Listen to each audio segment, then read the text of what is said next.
এইবার যুবকরা শুনেন, ওয়াহুরুন আইন, এবং এগুলোর সাথে থাকবে ডাগর চোখের হুর।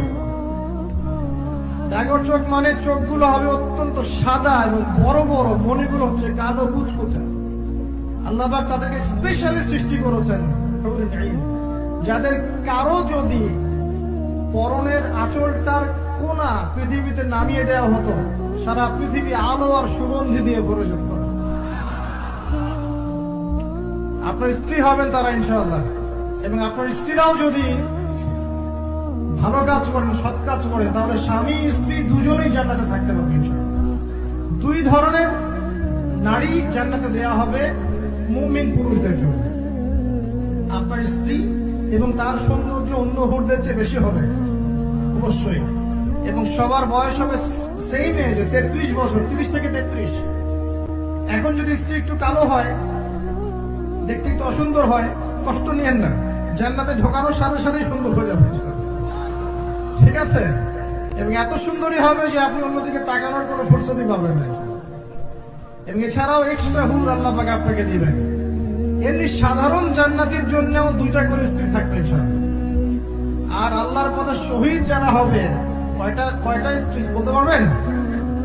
72টা। কয়টা? আমি বলবো এতগুলো দিয়ে কি করবেন? আরে ভাই, জীবনটা তো অনন্তকালে, 30 বছর 60 বছরের জীবনেই তো আমাদের লাগতেছে 4 জন, নাকি? আর এত অনন্তকালের জীবন, কোটি কোটি বছর, কোনো মৃত্যু নাই, এতদিন কি করবো? এই জন্য বেশি বেশি। এখানে মেয়েদের একটা প্রশ্ন থাকে, তাহলে আমাদের জন্য কি?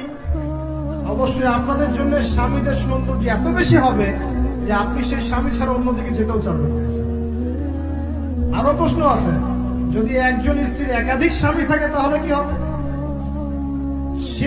সর্বশেষ যে স্বামীর সাথে সে সংসার করেছে, সেই স্বামী যদি সৎ হয় এবং এই স্ত্রী যদি সৎ হয়, এই স্বামীর সাথে সে থাকবে জান্নাতে।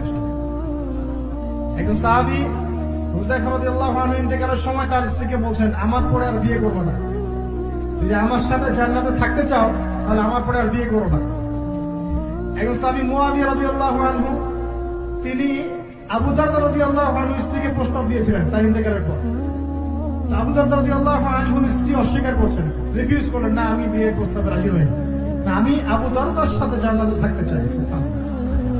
প্রিয় ভাইয়েরা, পরিবারগুলোকে জান্নাতি বানাতে হবে না? অতএব স্ত্রী, সন্তান, আহাল, পরিবার, আত্মীয় স্বজন সবাইকে নিয়ে দিনটা চর্চা করবো ইনশাআল্লাহ। আমরা যেন সবাই জান্নাতে থাকতে পারি। আল্লাহ পাক সেই তৌফিক আমাদের সবাইকে